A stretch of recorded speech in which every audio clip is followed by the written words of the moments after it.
देखो, कल हम लोग डिस्कस कर रहे थे कि किस तरह से जो विज़न की मैकेनिज़्म है वो भी जीपीसीआर मीडिएटेड सिग्नल ट्रांसडक्शन के थ्रू रन करती है।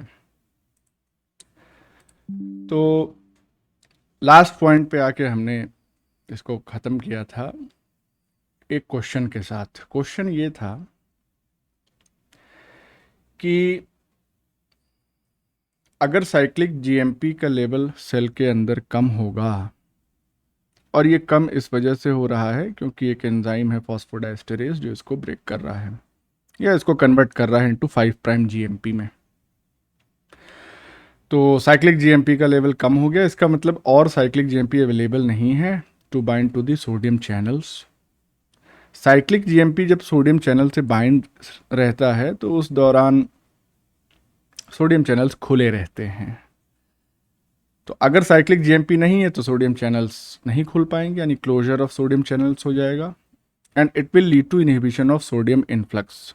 सोडियम जो है वो सेल के अंदर नहीं आ पाएगा। ऐसी स्थिति में डीपोलराइजेशन होगा कि हाइपर पोलराइजेशन होगा, ये बताना था आपको। क्या होगा? हाइपरपोलराइजेशन।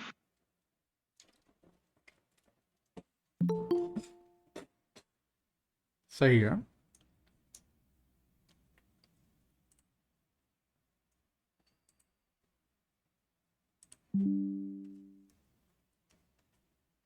देखो, डीपोलराइजेशन का मतलब ये हुआ कि सेल के अंदर अगर सोडियम का कंसंट्रेशन ज़्यादा हो जाएगा तो जाहिर सी बात है ये जो नेगेटिव चार्ज है मेम्ब्रेन पे वो कम हो जाएगा। कम हो गया तो मतलब कि अब सोडियम आने लगे अंदर, तो प्लस यानी कि नेगेटिव को न्यूट्रलाइज करेगा और डीपोलराइजेशन। लेकिन अगर इनहिबिशन हो गया सोडियम इन्फ्लक्स का, ये नहीं हो पा रहा है, तो उस केस में it will cause hyper polarisation.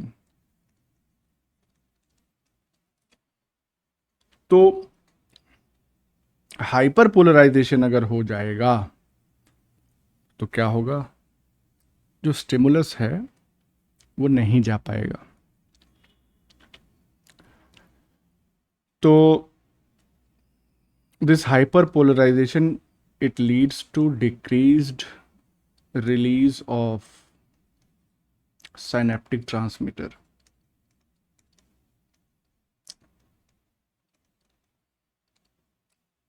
फिर क्या होगा? रॉड्स की बात हो रही है। हमको मालूम है कि रॉड्स का काम मेनली क्या होता है, लो लाइट विजन में, यानी कि जब रोशनी कम रहती है तो रॉड सेल्स जो है वो फंक्शन करती हैं, और कोन सेल्स जो है वो कलर विजन या डे लाइट विजन में अपना रोल प्ले करती हैं। तो जब लो लाइट होगी तभी रॉड सेल को अपनी फंक्शनिंग करनी है, यानी ड्यूरिंग डार्क। और उस दौरान जो है सोडियम चैनल्स जो है वो ओपन रहते हैं, keeps it open which what cyclic GMP. तो उस दौरान लो लाइट विजन होता रहेगा, कोई दिक्कत नहीं है। क्योंकि डीपोलराइजेशन होगा तो इसका मतलब ये हो गया कि नर्व स्टिमुलस जो है वो लगातार जाती रहेगी। अब सवाल ये आता है कि जितनी देर तक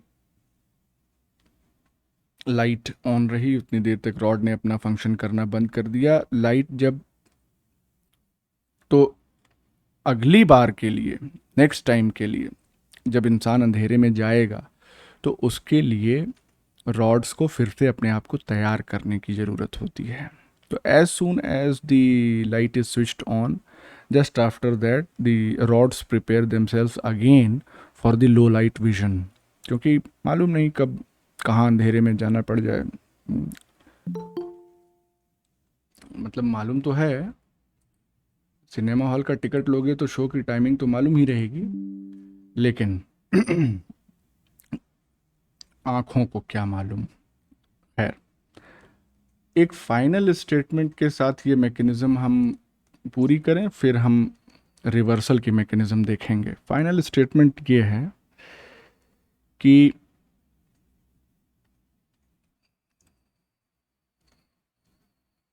एक सेकेंड,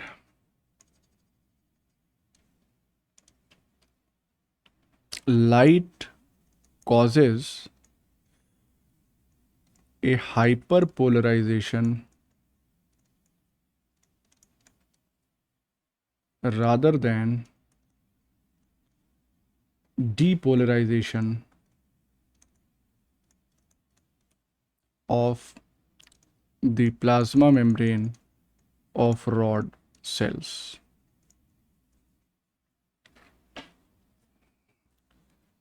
अब हम रिवर्सल की मैकेनिज्म देखते हैं जरा।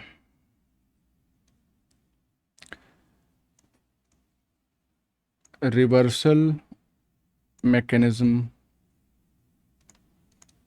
of rod cells to come to resting state, या यूँ कहें डार्क स्टेट, क्योंकि इसको तो डार्क स्टेट के हिसाब से ही अपने आप को प्रिपेयर रखना है। तो देखो कई सारी मैकेनिज्म है रिवर्सल की, उसमें से दो मेन मैकेनिज्म हम लोग डिस्कस करेंगे। तो there are several mechanisms.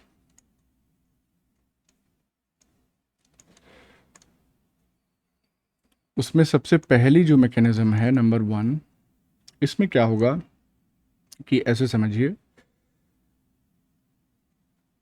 Sodium channels जो हैं वो क्या हैं, बंद हैं। क्यों? ड्यू टू लाइट पड़ी। सर आवाज नहीं आ रही। आवाज नहीं आ रही है मेरी? आ रही है सर। आ रही है। तंजीला आ रही है सर। Network problem. ठीक है, ओके। तो सोडियम चैनल्स जो हैं वो क्लोज्ड हो जाएंगे जब लाइट पड़ेगी आंखों पर। अब ये जो सोडियम चैनल्स हैं, यही सोडियम चैनल्स जो हैं they are also permeable to calcium ions. तो इसका मतलब ये हो गया कि अगर सोडियम चैनल्स बंद हो जाएंगे तो कैल्शियम भी सेल के अंदर नहीं आ पाएगा। तो उस स्टेट में क्या होगा? उस स्टेट में ये होगा कि इस पॉइंट को लिख दें, अगर calcium ions will also not be able to move inside the rod cell. Calcium भी नहीं आ पाएगा। कैल्शियम नहीं आएगा तो क्या होगा कि calcium ion concentration inside rod will fall. Calcium ion का जो कंसंट्रेशन है रॉड सेल के अंदर यानी कि उसके साइटोप्लाज्म में, वो कम हो जाएगा। इनसाइड का मतलब वही साइटोसॉल की बात हम कर रहे हैं। इस कैल्शियम की कमी की वजह से क्या होता है? The reduced calcium stimulates,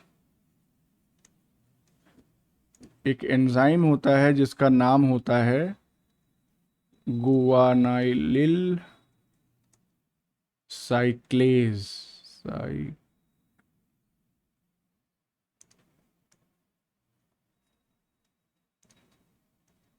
साइक्लेज। तो गुआनाइलिल साइक्लेज एंजाइम जो है वो रिड्यूस्ड कैल्शियम की वजह से स्टिमुलेट हो जाता है। इससे क्या होता है?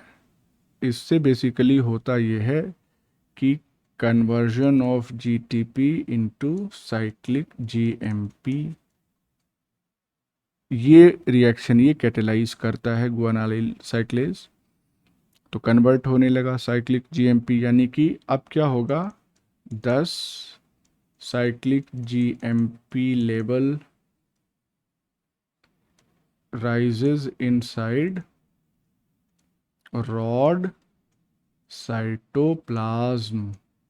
रॉड सेल के अंदर साइक्लिक जीएमपी का लेवल बढ़ना शुरू हो जाता है। ठीक है, अब आओ आगे देखते हैं। अगर साइक्लिक जीएमपी का लेवल बढ़ेगा तो क्या होगा? आगे तो तुम गेस कर सकते हो। साइक्लिक जीएमपी का लेवल बढ़ा, सोडियम आयन गेटेड चैनल से बाइंड करेगा और वो ओपन हो जाएंगे। एग्जैक्टली वो जाके बाइंड कर जाएगा सोडियम चैनल से, ओपन हो जाएंगे, फिर से डीपोलराइजेशन स्टार्ट हो जाएगा। तो यानी कि जो स्टेट है वो रीगेन कर ली जाएगी, रेस्टिंग स्टेट। अब यहाँ एक बात और है जानकारी की, वो क्या है कि ये जो स्टिमुलेशन हो रहा है गुआनाइलिल साइक्लेज एंजाइम का ड्यू टू रिड्यूस्ड कैल्शियम, ये डायरेक्ट स्टिमुलेशन नहीं होता है। इसके लिए यानी कि इसको हम ऐसे कर देते हैं, स्टार बना के लिख देते हैं इधर कि दिस एक्टिवेशन, एक्टिवेशन से अच्छा है स्टिमुलेशन ताकि कंफ्यूजन ना हो। This stimulation of guanylyl cyclase is mediated by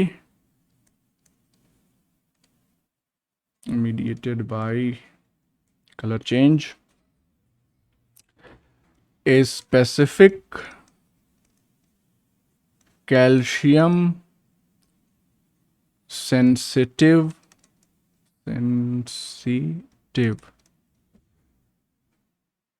protein, specific calcium sensitive protein. अब ये जो कैल्शियम सेंसिटिव प्रोटीन होती है, इसमें ध्यान से समझने वाली बात ये है कि ये protein it is inactive when bound to calcium and active when free from calcium। समझ रहे हो बात को?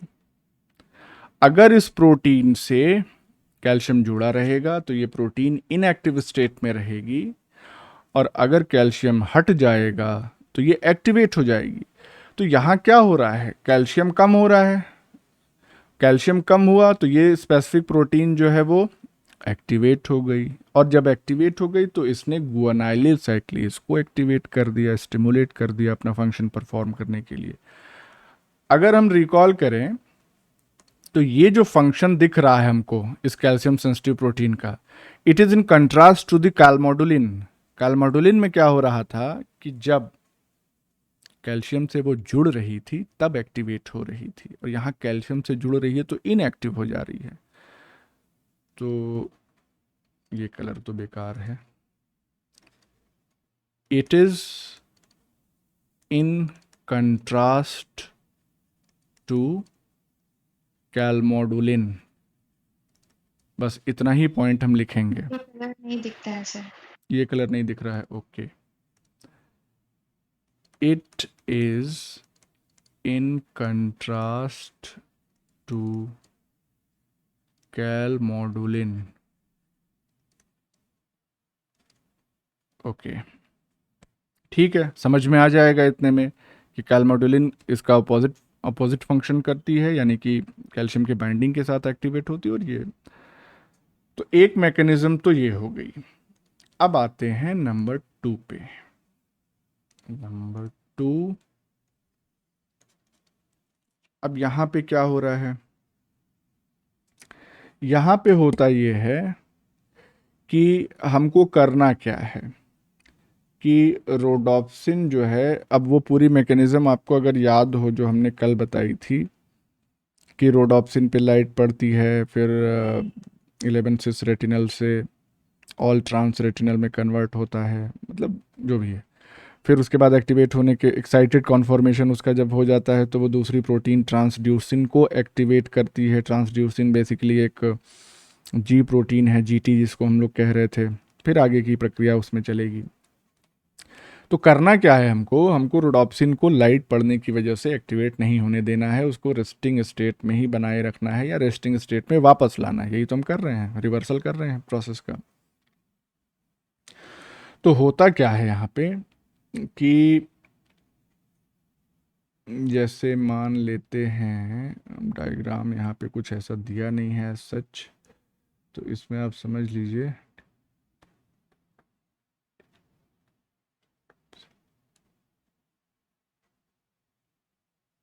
सपोज ये मेम्ब्रेन है और इस पे रोडोप्सिन मॉलिक्यूल इस तरह से है। इतना सिंपल होता नहीं है, अभी हम डायग्राम उसका शेयर करेंगे तो समझ में आएगा। तो इस तरह का कुछ स्ट्रक्चर होता है, साइटोप्लाज्म की तरफ इसकी टेल होती है। So this is cytosolic side और ये है exterior. And what is this? This is of course rhodopsin. तो देखिए, एक काइनेज होता है इसी के बगल में,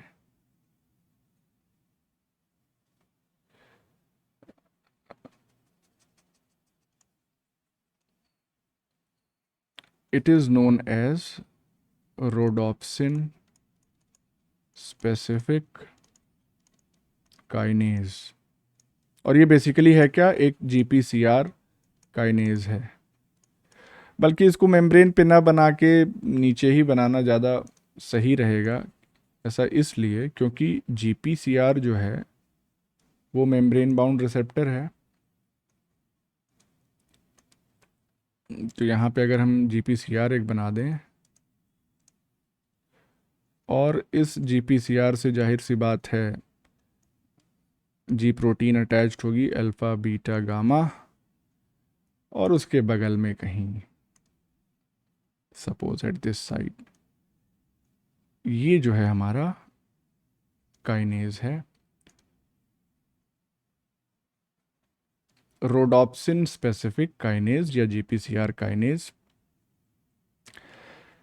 तो ये करेगा क्या? एक्चुअली में ये फॉस्फोराइलेट कर देता है, यानी कि ये अटैच कर देगा एक फॉस्फेट ग्रुप को एट द साइटोसोलिक और cytoplasmic tail of the rhodopsin. तो यहाँ पे हो क्या रही है activity? Phosphorylation of cytosolic tail of rhodopsin. इस फॉस्फोराइलेशन से होता यह है कि इट कॉजेज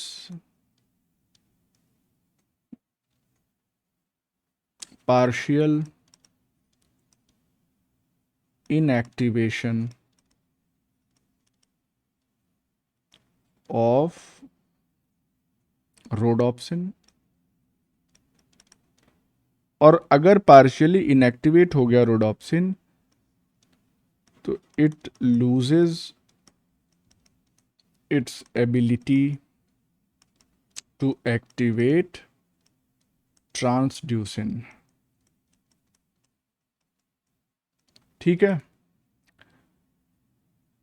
तो ये काइनेज क्या करेगा? This kinase will phosphorylate the cytosolic tail of rhodopsin. Rhodopsin partially inactive हो जाएगा, और अगर ये इनएक्टिव हो गया पार्शियली तो ये फिर ट्रांसड्यूसिन को या सेकंड प्रोटीन जो थी उसको एक्टिवेट नहीं कर पाएगा। अब यहाँ पे पार्शियल काम हो रहा है, इसको कंप्लीट करने के लिए एक और प्रोटीन आती है और उस प्रोटीन को कहते हैं, इसी डायग्राम में ऐड कर दें या चलो इतना तो समझ में आ जाएगा। आफ्टर दिस स्टेप, इस स्टेप के बाद क्या होता है? अरेस्टिन। अरेस्टिन प्रोटीन एक होती है जो कि बेसिकली क्या है? एक इनहिबिटरी प्रोटीन है। Inhibitory protein, arrestin protein binds to phosphorylated rhodopsin. तो इसके बाद अरेस्टिन प्रोटीन आएगी और वो फॉस्फोराइलेटेड रोडोप्सिन से बाइंड कर जाएगी और इससे क्या होगा, further inhibition of rhodopsin activity, यानी पार्शियल का कंप्लीशन हो गया। ठीक है, इसके अलावा एक और मैकेनिज्म चल रही है पैरेलली, यानी कि एट द सेम टाइम। और क्या हो रहा है, एक रेगुलेटर प्रोटीन होती है, रेगुलेटर या ऐसे कहें, ठीक है रेगुलेटर ही है, अ regulator of ji protein signalling protein, या इसको हम शॉर्ट में कहते हैं, this protein is known as RGS। क्या है ये RGS, क्या है, it is a regulator of ji protein signalling protein.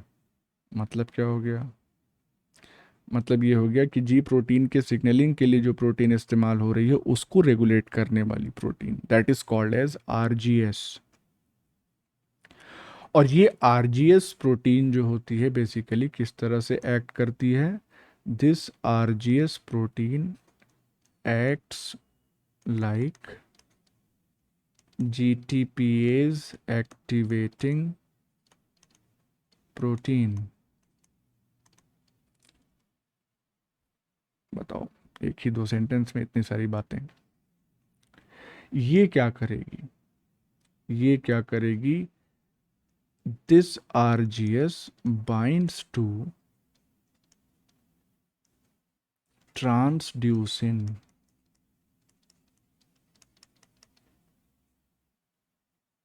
और उस ट्रांसड्यूसिन से बाइंड करेगी जो पहले एक्टिवेट हो चुका था बिकॉज ऑफ द रोडोप्सिन। तो बाइंड्स टू ट्रांसड्यूसिन से अच्छा बाइंड्स टू एक्टिवेटेड ट्रांसड्यूसिन हम लिखेंगे।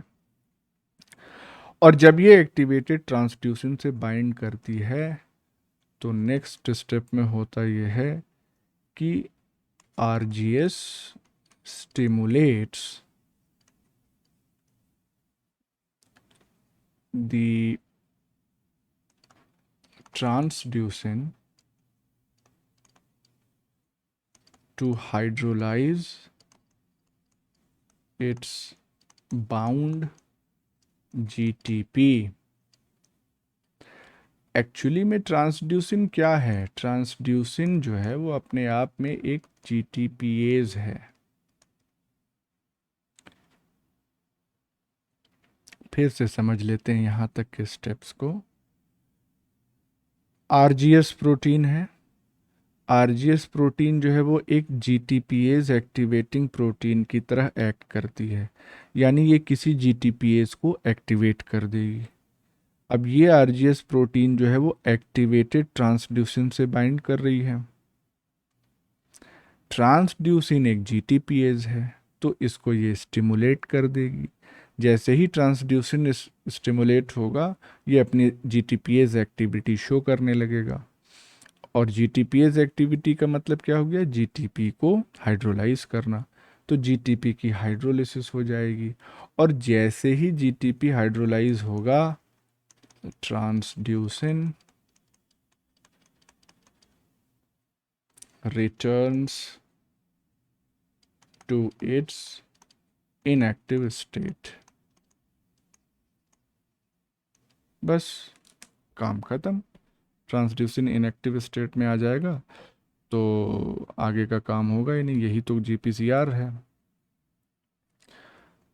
तो ये स्टेप्स क्लियर हो गए, इसमें कोई डाउट वाउट हो तो बताओ। नहीं, डायग्राम एक शेयर कर देते हैं, उसमें से कुछ ज़रूरी चीज़ें आप लोग निकाल सकते हैं।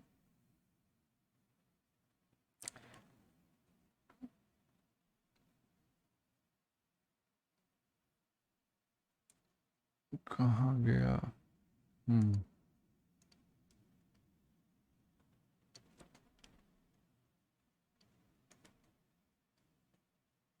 देखो,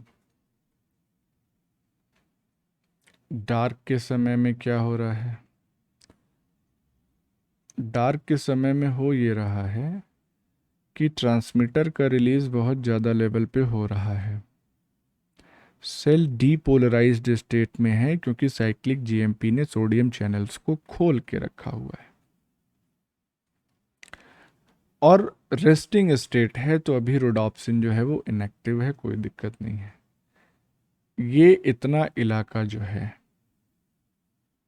ये लाइट सेंसिटिव है, यही लाइट को रिसीव करता है। तो डार्क स्टेट जब है तो उस दौरान कैटायन चैनल्स ओपन है। तो ओपन है तो इसका मतलब सोडियम भी अंदर आ रहा होगा, कैल्शियम भी अंदर आ रहा होगा, क्योंकि सेम चैनल यूज़ करते हैं दोनों आयंस। लाइट की कंडीशन में क्या होगा? लाइट की कंडीशन में ये कैटायन चैनल्स जो है ये क्लोज्ड स्टेट में चले जाएंगे, तो सोडियम अंदर नहीं आ पाएगा, हाइपर पोलराइजेशन होगा। कैल्शियम अंदर नहीं आ पाएगा, तो साइक्लिक जीएमपी की रिप्लेनिशमेंट फिर स्टार्ट होगी to make the rod cells again into inactive state और रेस्टिंग स्टेट। बाकी यहाँ पे डिस्क्रिप्शन लिखा हुआ है, इसको आप पढ़ सकते हैं, कोई दिक्कत नहीं है इसमें। This is complete. This was the mechanism of vision which involve GPCR cells signalling method या सिग्नल ट्रांसडक्शन पाथवे। अगला जो हम टाइप पढ़ेंगे कि और किस तरीके से जी प्रोटीन सेल सिग्नल या सिग्नल ट्रांसडक्शन में रोल प्ले कर सकती हैं, वो है regulation of ion channels by G proteins. अभी तक हमने क्या देखा मोस्टली कि जी प्रोटीन्स जो हैं वो बेसिकली मेम्ब्रेन बाउंड एंजाइम्स की एक्टिविटी को रेगुलेट कर रही थी। इसमें एक एग्जांपल आपके पास बहुत कॉमन वाला था, एडिनाइलिल साइक्लेज। और उस एडिनाइलिल साइक्लेज की एक्टिविटी को रेगुलेट करने के चलते सेकेंड मैसेंजर का लेवल सेल के अंदर बढ़ रहा था, कम हो रहा था। दैट डिपेंड्स अपॉन कि किस टाइप का जी प्रोटीन है, इनहिबिटरी वाला है या जीएस है स्टिमुलेटरी, या जी क्यू जिसको हम, वो भी स्टिमुलेटरी की ही कैटेगरी में आता है। लेकिन यहाँ पे कुछ कहानी अलग है। वो अलग कहानी क्या है कि यहाँ पे जी प्रोटीन्स जो है वो डायरेक्टली आयन चैनल्स को रेगुलेट कर रहे हैं, उस पे एक्ट कर रहे हैं। तो पहला पॉइंट यहाँ पे यही बन जाएगा कि in some cases G proteins directly activate और inactivate ion channels,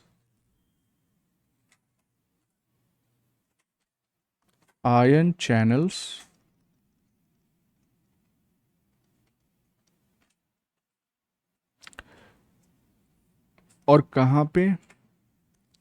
in the plasma membrane of target cell.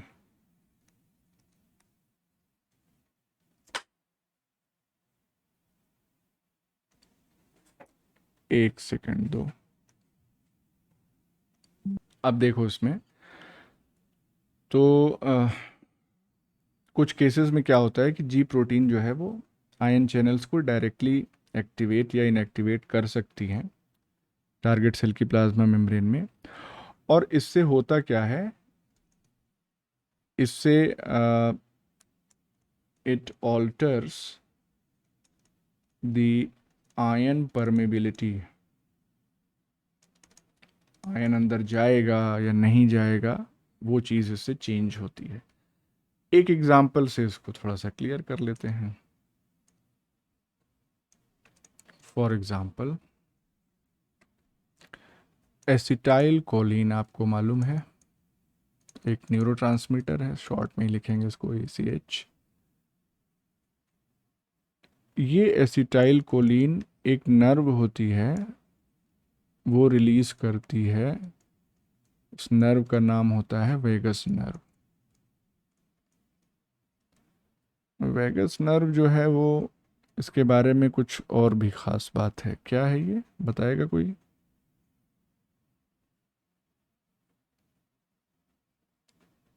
नहीं। 10th क्रेनियल नर्व और मिक्स्ड है। और मिक्स्ड और और नहीं। तो और है कि ये लॉन्गेस्ट क्रेनियल नर्व है। मतलब इसकी सप्लाई आप सोचिए, ब्रेन से निकल के और जा रही है हार्ट तक, लंग्स तक। तो ये लॉन्गेस्ट क्रेनियल नर्व है। लॉन्गेस्ट नर्व ना समझ लेना, क्रेनियल नर्व। अब ये वेगस नर्व क्या कर रही है? एसिटाइल कोलिन को रिलीज कर रही है। और इससे होता क्या है?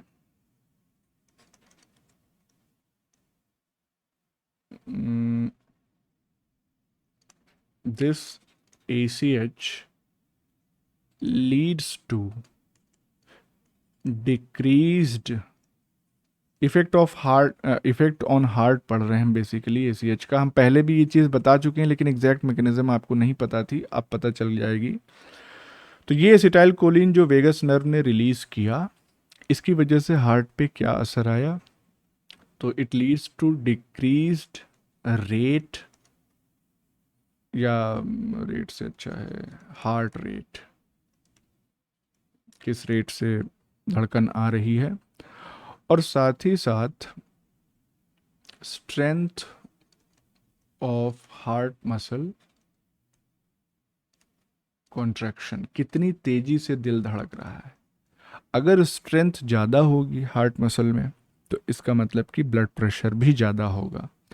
देखो, हार्ट रेट और BP ये दोनों अलग अलग चीज़ें हैं। हो सकता है हार्ट रेट किसी का बढ़ा हुआ हो, 110, 115, 120 जा रहा हो, जबकि नॉर्मली 72 होना चाहिए, और तब भी उसका ब्लड प्रेशर नॉर्मल हो।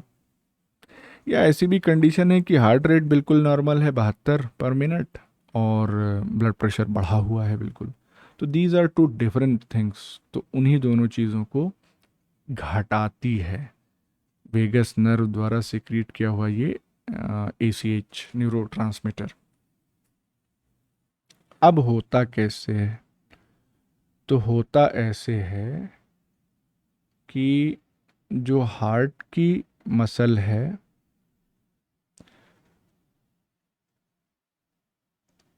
उसी को हम कंटिन्यू कर रहे हैं। ये जो इफेक्ट है, this effect is mediated by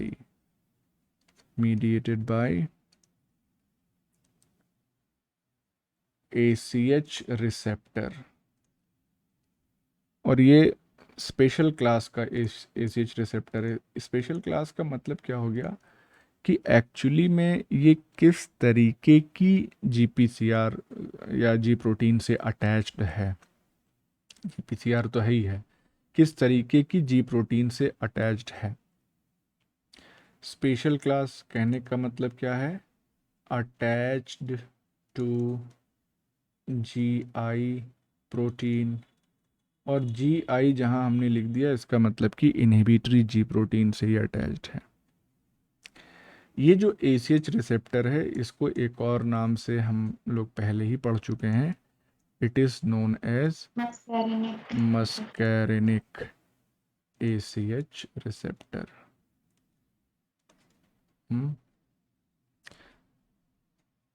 तो ये क्या करेगा? जैसे ही इस ACH रिसेप्टर से ACH बाइंड करेगा,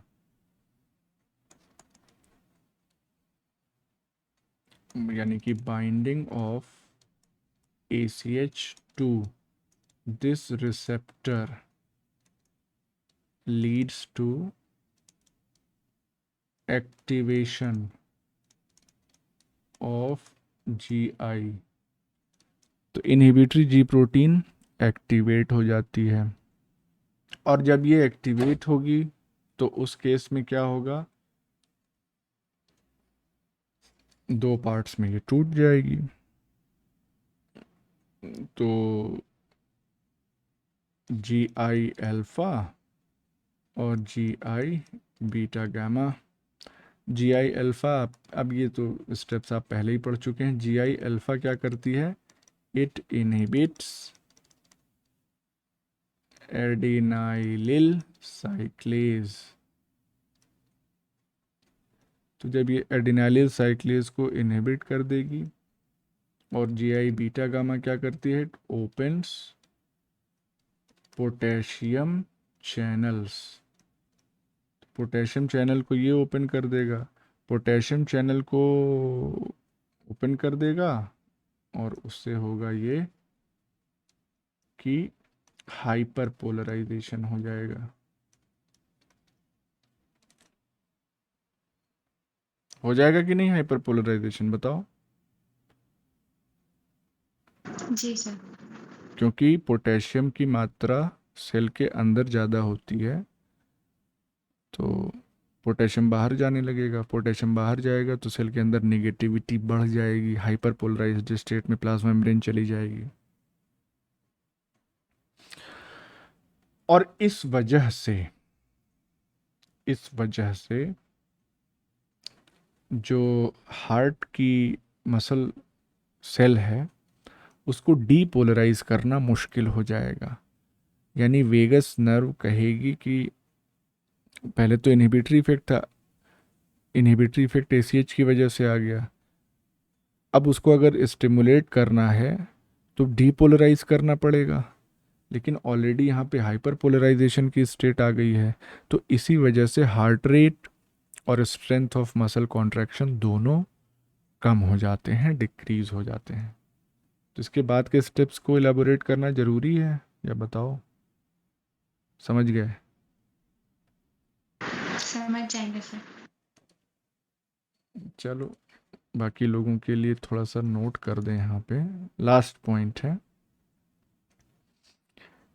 कि opening of potassium channels makes it difficult to depolarize the cell and thus contributes to inhibitory effect of ACH on heart। तो अब इसकी एग्जैक्ट मैकेनिज्म भी आपको समझ में आ गई।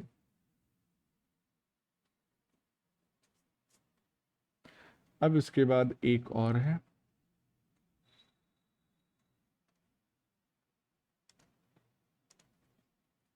Nitric oxide. इम्पॉर्टेंट है, क्वेश्चन पूछे जाते हैं एग्जाम में, कॉम्पिटिटिव में तो अक्सर आते हैं इससे क्वेश्चंस। नाइट्रिक ऑक्साइड, तो नाइट्रिक ऑक्साइड या NO बेसिकली है क्या? ये एक पैराक्राइन सिग्नलिंग मॉलिक्यूल है। एंडोक्राइन सिस्टम आप लोगों ने पढ़ा है। What is a paracrine signalling molecule? क्या करता है ये? एडजेसेंट सेल्स को सिक्रेट करती हैं, उसका इफेक्ट एडजेसेंट सेल्स पे पड़ता है। 3 तरीके हैं। एंडो, ऑटो, पैरा, क्राइन क्राइन लगा सकते हो। तो एंडोक्राइन का मतलब ये हो गया कि जो टारगेट है वो उस हार्मोन को बनाने वाली सेल से बहुत दूर है, तो हार्मोन ब्लड में रिलीज़ किया जाएगा। ऑटोक्राइन का मतलब ये हो गया कि ये कोई सेल है और ये कोई सब्सटेंस रिलीज़ कर रही है और इस सब्सटेंस का असर इसी सेल पे पड़ रहा है, तो that is called autocrine. Paracrine का मतलब ये हो गया, ठीक कहा तंजीला ने, ये कोई सेल है, इसके अगल बगल भी सेल्स हैं लाइक दिस, तो ये सेल कुछ रिलीज़ कर रही है और जैसे ये बाहर आया इसका असर, इन चीज़ों का असर इस सेल पे पड़ेगा, इस पे पड़ेगा, इस वाली पे भी डाल दें, तो this is called as paracrine. तो चूंकि नाइट्रिक ऑक्साइड क्या है, ये एक गैसियस न्यूरोट्रांसमीटर इसको हम कहते हैं। तो गैस है तो डिफ्यूज़ होके इधर उधर तो थोड़ी चली ही जाएगी। Gaseous neurotransmitter.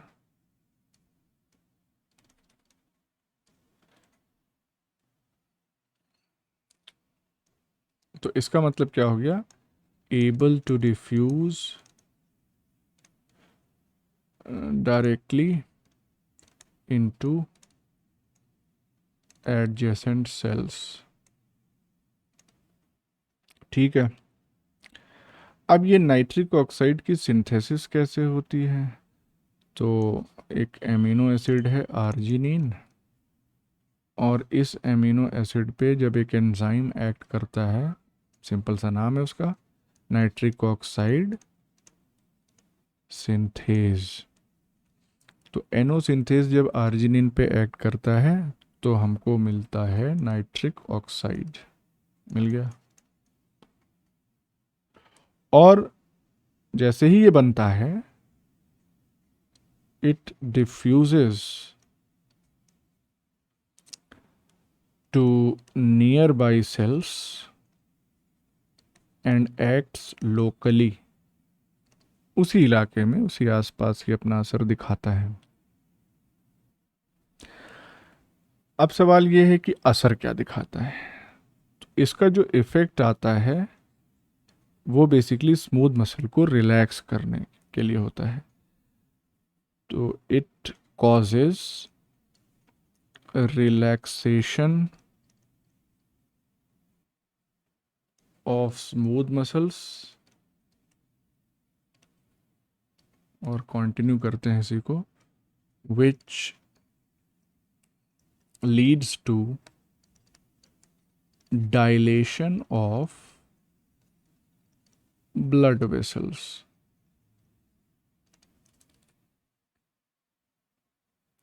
तो एक्चुअली में ब्लड वेसल्स जो होती हैं उसमें दो मेन टाइप्स हैं, एक तो आर्टरी है, दूसरी वेन है। तो अगर आपने इसका क्रॉस सेक्शन पढ़ा है तो आपको मालूम होगा कि इसके अंदर भी स्मूथ मसल्स की सेल्स जो है वो मौजूद होती हैं। या सिंपल जो बहुत माइन्यूट ब्लड वेसल्स होती हैं उसमें सिर्फ एंडोथीलियम की लाइनिंग होती है। तो मसल को रिलैक्स अगर ये करेगा तो इसका मतलब कि उसके आसपास की ब्लड वेसल्स को भी थोड़ा सा स्पेस मिलेगा एक्सपैंड करने के लिए या डायलेट करने के लिए, उससे उस पर्टिकुलर इलाके में ब्लड की सप्लाई बढ़ जाएगी। अब इसमें इसकी मैकेनिज्म को समझाने के लिए एक डायग्राम का हम हेल्प ले रहे हैं, उससे चीज़ें क्लियर हो जाएंगी।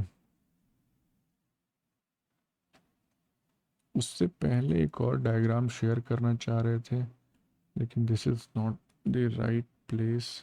एक सेकंड रुको। जहाँ हमने जीक्यू पढ़ाया था, फॉस्फोलाइपेज सी कहाँ गया? पीएलसी, पीडीई,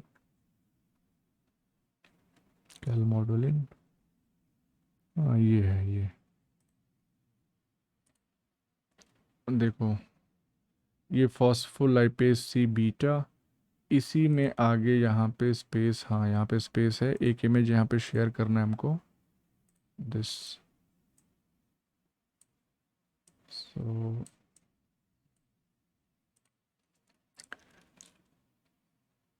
ये हमने कल पढ़ाया था आप लोगों को। इसमें बस ये ध्यान देना है कि एग्जांपल्स दिए हुए हैं कि जहाँ पे जो जीपीसीआरस हैं वो फॉस्फोलाइपेज सी बीटा को एक्टिवेट कर रहे हैं। तो टारगेट टिश्यू लिखा हुआ है, सिग्नल मॉलिक्यूल कौन सा इस्तेमाल हो रहा है और रिस्पॉन्स क्या आ रहा है। तो सिग्नल मॉलिक्यूल वेसोप्रेसिन है, टारगेट टिश्यू लीवर है, रिस्पॉन्स है ग्लाइकोजन का ब्रेकडाउन। सिमिलरली एसीएच है सिग्नल मॉलिक्यूल, पैंक्रियाज पे एक्ट कर रहा है तो एमाइलेज का सिक्रीशन करेगा पैंक्रियाज। एसीएच है टारगेट टिश्यू, अगर स्मूथ मसल तो मसल का कॉन्ट्रैक्शन और थ्रोम्बिन है अगर सिग्नल मॉलिक्यूल ब्लड प्लेटलेट्स पे एक्ट कर रहा है तो प्लेटलेट्स का एग्रीगेशन। इन सब में जीपीसीआर जो है वो फॉस्फोलाइपेज सी बीटा को एक्टिवेट करती है। टारगेट टिश्यू बदल गया, सिग्नल मॉलिक्यूल बदल गए, रिस्पांस चेंज हो गया। मैकेनिज्म सेम है, इनिशियल मैकेनिज्म सेम है, लेकिन उसके बाद भी कुछ कुछ चीज़ें चेंज होने से रिस्पांस चेंज हो जाता है। तो अब वापस आते हैं नाइट्रिक ऑक्साइड पे। This, let me share the diagram.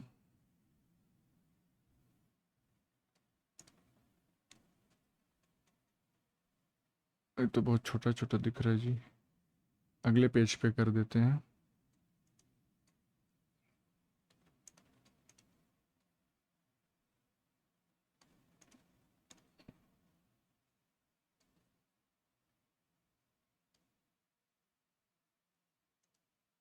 अब देखो इसमें,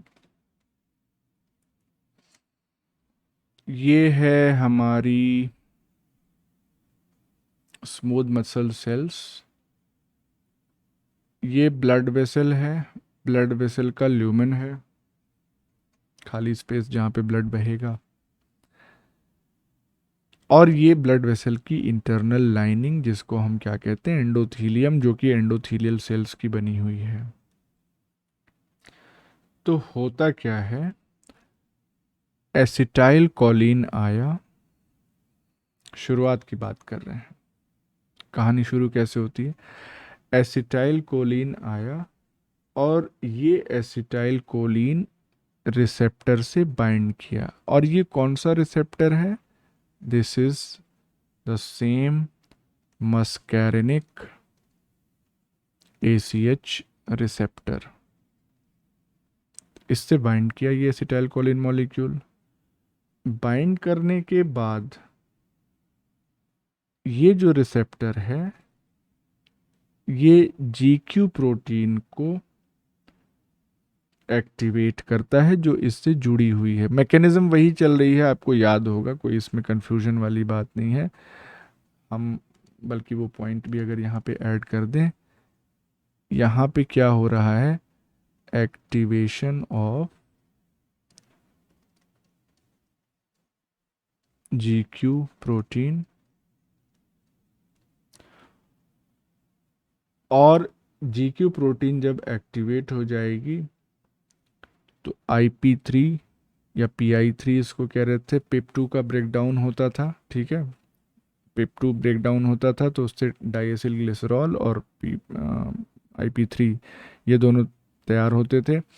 IP3 एक वाटर सॉल्युबल और स्मॉल पोलर मॉलिक्यूल था जो कि साइटोप्लाज्म में मूव करते हुए चला जाता था एंडोप्लाज्मिक रेटिकुलम के पास, और वहाँ से कैल्शियम आयंस को रिलीज कराता था।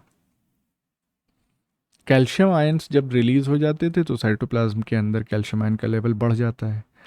अब ये कैल्शियम आयन जो है वो इस एनोसिंथेज एंजाइम को एक्टिवेट कर देता है। कैल्शियम आयन जब ये एनोसिंथेज एक्टिवेट हो गया तो ये आर्जिनिन को कन्वर्ट कर देगा नाइट्रिक ऑक्साइड में। अभी हमने देखा जैसे ही ये नाइट्रिक ऑक्साइड बनने के बाद ये तुरंत डिफ्यूज़ हो जाएगी क्योंकि गैसियस है। डिफ्यूज़ होके ये चली जाएगी बगल वाली सेल में, यानी कि तो अब बगल वाली सेल जो है वो बेसिकली सिंपल डिफ्यूजन के थ्रू नाइट्रिक ऑक्साइड को अपने अंदर ले लेगी। नाइट्रिक ऑक्साइड जब बगल वाली सेल में पहुंच जाता है तो वहां पे एक एंजाइम को एक्टिवेट करता है, गुआनाइलिल साइक्लेज, जो अभी हमने देखा। गुआनाइलिल साइक्लेज जब NO से बाइंड करता है तो ये एक्टिवेट हो जाता है, और जैसे ही ये एक्टिवेट होता है GTP को साइक्लिक GMP में कन्वर्ट करता है। ये भी इसका फंक्शन हम देख चुके हैं मैकेनिज्म ऑफ विजन में। साइक्लिक GMP का लेवल जैसे ही बढ़ता है तो अब यहाँ पे ये स्टेप मेंशन तो नहीं है, लेकिन एक्चुअली में साइक्लिक GMP कर क्या रहा है, दिस साइक्लिक जीएमपी ये एक्टिवेट करता है, it activates cyclic GMP dependent PKG. PKG मतलब क्या हो गया? Protein kinase G. तो साइक्लिक जीएमपी जो है वो पीकेजी को एक्टिवेट करेगा। और पीकेजी बेसिकली क्या है? पीकेजी एक सेरीन थ्रियोनीन स्पेसिफिक काइनेज है। और इस पीकेजी की वजह से अब रैपिड रिलैक्सेशन होगा स्मूथ मसल सेल का। स्मूथ मसल सेल जब रिलैक्स हो जाएंगी तो इसके बाद फाइनली क्या होगा? वैसोडाइलेशन, यानी कि ब्लड वेसल्स जो हैं वो उनका डायमीटर बढ़ जाएगा, ब्लड सप्लाई उनमें बढ़ जाएगी। तो ये ओवरऑल इफेक्ट जो है वो निकल के आता है। अब यहाँ ध्यान देने वाली बात क्या है? ये जो एंजाइम हमने आपको बताया गुआनिलाइल साइक्लेज, तो ये एंजाइम दो तरीके से काम करता है। पहला काम यानी कि इट एक्ट्स एज, दो चीज़ों में एक्ट करता है ये। पहला काम करता है ये इंट्रासेल्यूलर रिसेप्टर और नाइट्रिक ऑक्साइड। भाई ये नाइट्रिक ऑक्साइड जो इस सेल के अंदर डिफ्यूज़ होके आई, उसके लिए ये रिसेप्टर की तरह एक्ट कर रहा है। गुआनिलाइल साइक्लेज उसको रिसीव कर रहा है, उससे बाइंड कर रहा है। और दूसरा ये किस तरह से एक्ट कर रहा है?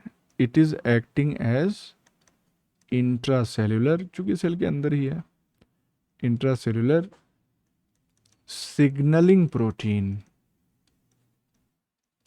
तो सिग्नलिंग प्रोटीन का फंक्शन इसका क्या है कि ये जीटीपी को साइक्लिक जीएमपी में कन्वर्ट कर रहा है। और अब ये साइक्लिक जीएमपी आगे अपना फर्दर रोल प्ले कर रही है पीकेजी को एक्टिवेट करके। Now PKG is responsible for relaxation of smooth muscle that leads to vasodilation finally. यही इफेक्ट हमको चाहिए था नाइट्रिक ऑक्साइड का, जो हमको फाइनली यहाँ पे मिल रहा है। ठीक है, यहाँ पे दो यूसेज हम बता दे रहे हैं नाइट्रिक ऑक्साइड का एक्चुअल में ह्यूमन बॉडी में कहाँ पे एप्लीकेशन और कहाँ पे ये रोल अपना प्ले कर रही है। तो usage of NO in human body, सबसे पहला तो है पिनाइल इरेक्शन में। इसका मतलब कि कॉपुलेशन की प्रोसेस के दौरान इरेक्शन की जो प्रोसेस होती है उसमें NO का बहुत अहम रोल होता है, बिकॉज इट रिलैक्सेस और dilates the small blood vessels of the penis and that leads to increased blood flow, और उसकी वजह से इरेक्शन होता है। एक चीज़। दूसरा, इसका बहुत इम्पॉर्टेंट रोल होता है इम्यून सिस्टम में। तो उसमें क्या होता है कि जो NO है is produced by activated macrophages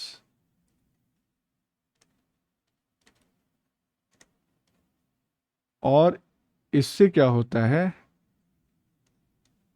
which helps which मतलब क्या, which मतलब कि NO की बात कर रहे हैं, which helps the neutrophils to kill invading microorganisms। अब इसकी अलग पूरी मैकेनिज्म है, वो जब इम्यूनोलॉजी हम लोग पढ़ेंगे तो देखेंगे वहाँ पे कैसे एक्चुअली में एक्टिवेट हो रही है न्यूट्रोफिल। तो ये दो इसके रोल हो गए। अब चूंकि ये सवाल पूछा है इसलिए इसको भी मेंशन करना यहाँ पे लाजमी है, कर दे रहे हैं। एक मेडिसिन आती है वायग्रा, जिसका इसका तो केमिकल नेम ही पूछ लिया था कई एक दो बार देखा क्वेश्चन। इसको कहते हैं सिल्डेनाफिल। तो इसमें बेसिकली यही नाइट्रिक ऑक्साइड की मैकेनिज्म का इस्तेमाल किया जाता है। एक्चुअली में होता क्या है कि यहाँ पे अगर आप वापस से मैकेनिज्म देखें तो नाइट्रिक ऑक्साइड का एक मेजर इफेक्ट है साइक्लिक जीएमपी के लेवल को बढ़ाना, और उसमें गुआनाइल साइक्लेज एंजाइम मीडिएट करता है। साइक्लिक जीएमपी का लेवल अगर बढ़ा रहेगा तो जाहिर सी बात है पीकेजी एक्टिवेटेड रहेगा और स्मूथ मसल्स रिलैक्स रहेंगी, वैसोडाइलेशन बना रहेगा। लेकिन दिक्कत क्या है कि नाइट्रिक ऑक्साइड जो होता है वो इसका जो हाफ लाइफ होता है वो बड़ा कम होता है। तो कहाँ लिख दें इसको, यहीं पे अलग से ये पॉइंट हम मेंशन कर दे रहे हैं। NO half life is very short, 5 से 10 सेकेंड बस। एनो की सिंथेसिस हुई, 5 से 10 सेकेंड के अंदर में वो डिफ्यूज होके अगल बगल गया, अपना असर दिखाया और खत्म। उसके बाद क्या होगा, उसका इफेक्ट धीरे धीरे डाउन हो जाएगा। फिर से इफेक्ट चाहिए तो फिर नया नाइट्रिक ऑक्साइड मॉलिक्यूल्स तैयार करने पड़ेंगे। अब हाफ लाइफ शॉर्ट क्यों होती है? क्योंकि इतने ड्यूरेशन के बाद, यानी कि after this duration it is converted to, या तो ये नाइट्रेट में कन्वर्ट कर दिया जाएगा या नाइट्राइट में। और इस कन्वर्जन के लिए by combining with oxygen and water, तो ऑक्सीजन और वाटर तो मौजूद हैं हर जगह हर सेल में, तो इनसे कंबाइन करने के बाद नाइट्रेट या नाइट्राइट में कन्वर्ट हो जाता है, गैसेस फॉर्म में नहीं रह जाता है। तो अगर किसी को इरेक्टाइल डिसफंक्शन की प्रॉब्लम है तो वो इस मेडिसिन का सहारा लेगा, तो उससे क्या हो जाएगा? उससे होता ये है बेसिकली कि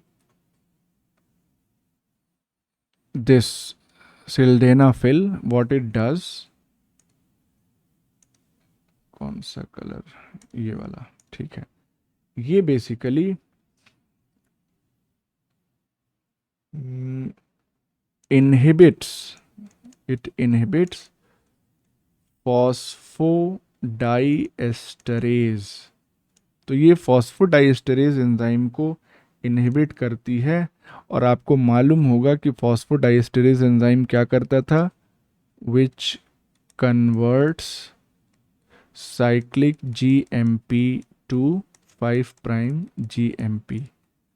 तो अगर ये एंजाइम इनहिबिट हो जाएगा तो इसका मतलब साइक्लिक जीएमपी का लेवल बढ़ा हुआ रहेगा।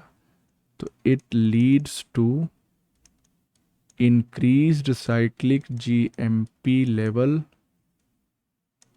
इन द सेल, और इससे क्या होगा, that leads to smooth muscle relaxation, या कहें हम वैसोडाइलेशन। तो वेसल्स डायलेटेड रहेंगी, ब्लड फ्लो ज़्यादा रहेगा, तो इरेक्टाइल डिसफंक्शन की प्रॉब्लम नहीं रहेगी। लेकिन ये टेम्परेरी है, ये कोई इलाज नहीं है। So this was all about mechanism of nitric oxide. Important है, समझ में आ गया होगा मेरे ख्याल से। तो now we will finish this class here.